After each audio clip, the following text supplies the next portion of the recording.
Welcome back to Telltale. I'm Greg, I'm Emily.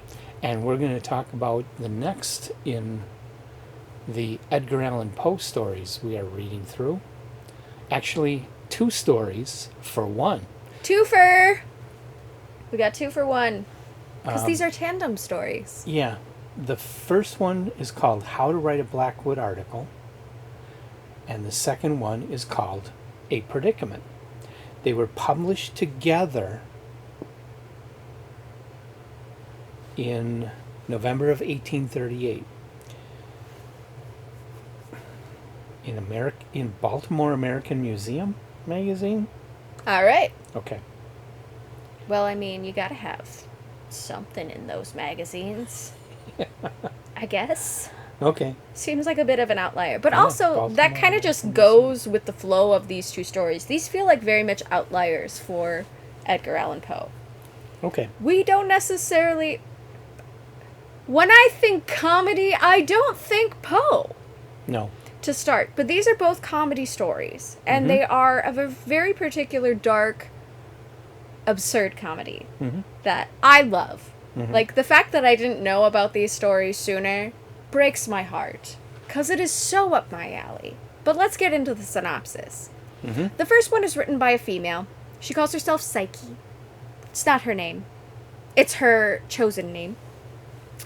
But anybody who calls her by her real name, she's like, "You're liars. My name's Psyche.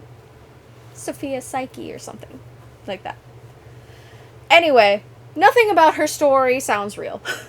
Pretty sure she is a completely unreliable narrator. Yeah. And she's an absolute ditz who's going to college with an absolute ditz of a professor. But there is this one particular thing that they really enjoy, and it's Blackwood's articles in, what was it, Blackwood magazine or some particular periodical. I think so. It seems to kind of delve into, like, the metaphysical a little bit and all kinds of weird, it's basically weird true stories.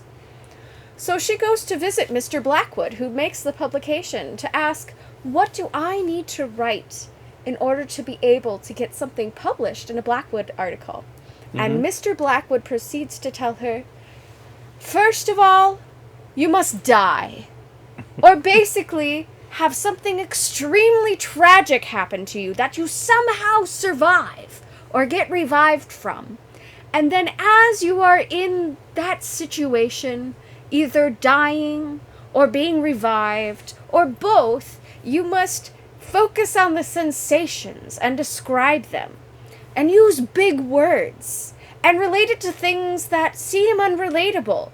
And he proceeds to, like, pull books off the shelf and open them up and give examples to her and say, write this down, write this down. The entire time she's writing all this down. And every word out of this guy's mouth is basically, put yourself in harm's way and come out unscathed, and then write about the experience. It is much more convoluted than that. You must read it in order to fully understand just how freaking absurd this guy's suggestions are. And so it ends with her leaving his estate as he's thinking, oh, maybe I could have the dogs on site attack you and you could just write about it. But then she ends up having a predicament that she was going to give to Mr. Blackwood, but she didn't like his price, so she decided to keep it for her own college periodical instead. Because she didn't like his pricing. She felt it was far too low.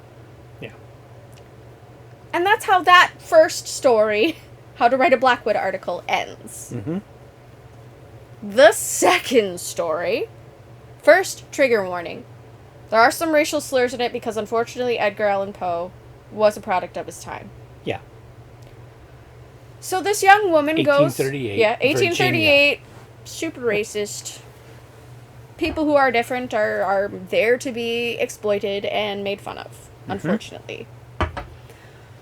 So this woman writes her article about the predicament she encounters because she has decided if she's going to write a Blackwood article, she must find a predicament.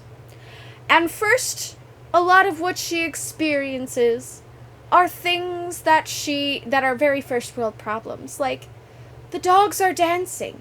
I can no longer dance. And a bunch of bullshit like that. Like, a lot of, like, these really stupid observations that she made that are impossible and super absurd and hilarious. But it's her poodle, and her footman, who happens to be a black dwarf, who can hardly wear his clothes because, you know, they don't make stuff for black dwarfs. So he's wearing hand-me-down clothes, everything's dragging on the ground, and her poodle is the most uptight, stupid little ditzy thing. So she goes out gallivanting, trying to find a predicament to put herself in, and she decides, I'm going to survey the entire city and see if there's a place that I think I can come into some kind of predicament. And so she goes up to the clock tower of a cathedral, and she peeks out one of the windows in the clock tower while standing on top of her footman, who's acting as a footstool, because of course he is. And then she sees rats, and her dog gets freaked out by the rats, but then chases them away, and then goes and lays in a corner. And as she's sitting looking out the clock tower, for hours, by the way, so this poor footman is sitting underneath her acting as a stool for hours as she's pondering what she wants to do and where she wants to go. But she loves the view. Yeah, the view is beautiful, but she also is pondering, where would I find a predicament? And as she's there, the hand of the clock tower has now come and is slowly cutting off her head. Mm-hmm. Because now she's stuck in the window. And then she's talking about the sensations of having it cut off her head. And then her head falls off. Her footman runs away. Her dog, which she calls for because somehow she could still talk while her head is dismembered. Only to see that her dog has been eaten by the rats and is now a little skeleton in the corner. And the only thing she has left to mourn is, no, now I have no footman and no dog.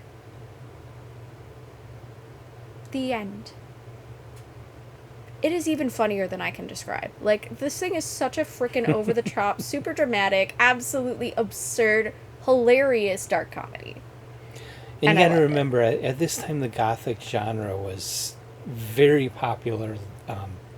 Pretty much most novels that had been written by this time, early 1800s, were Gothic. Mm-hmm.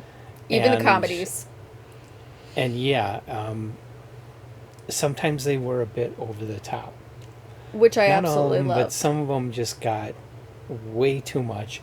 And so Poe was making fun of the genre. Yes. And I have to say, too, even in my synopsis, like always, I didn't do it justice. No, you gotta read it. You have to read it, because the way she describes some things, through the whole thing, there were, like, French names and Chinese names and stuff that she had written down in her notes from the Blackwood interview that she completely slaughters. Like, she did it all phonetically, and it's just absolutely hilarious. There are more situations that are very minute that she turns into, like, very molehill made mountain kind of stuff that I've skipped over for the sake of time. There's so many hilarious, like, I was rolling at one point. Like, I laughed so hard at one point, I was crying. Because it's so dumb funny. Get this, you'll like this has sometimes been published with a different title. Yeah. The Sith of Time.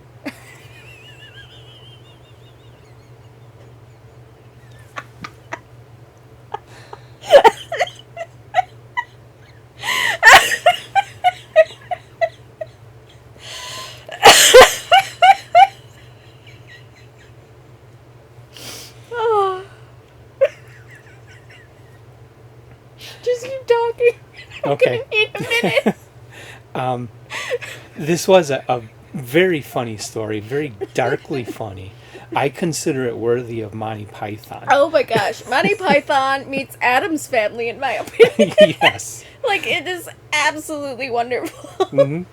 Like, if you like the Wednesday series right now, you'll love these stories. Oh my gosh. And the ditz gets what she deserves, because she's a moron. Yep. You're just like, yes.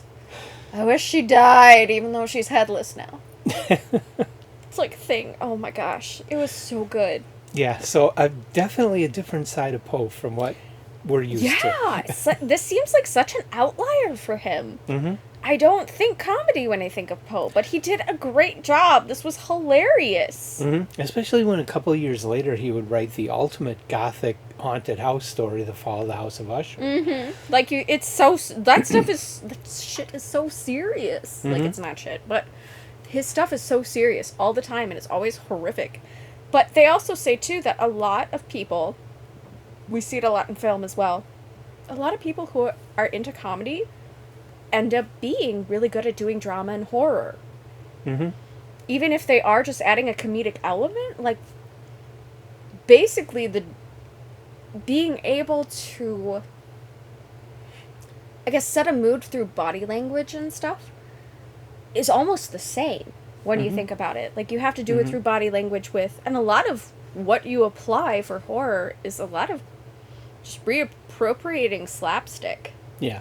A lot of running into the house of Clowns, chainsaws, falling over and tripping so that you're almost caught by the bad guy, but not yet. Yeah. And, like, so a lot of the concepts are very similar. Mm-hmm. And so they always say, like, if you're good at horror, you're good at comedy. And if you're good at comedy, you're probably good at horror. Because That's a lot true of the in both drama and over-the-topness is similar. Yeah. And that's just goes to show. Mm-hmm. These stories just go to show.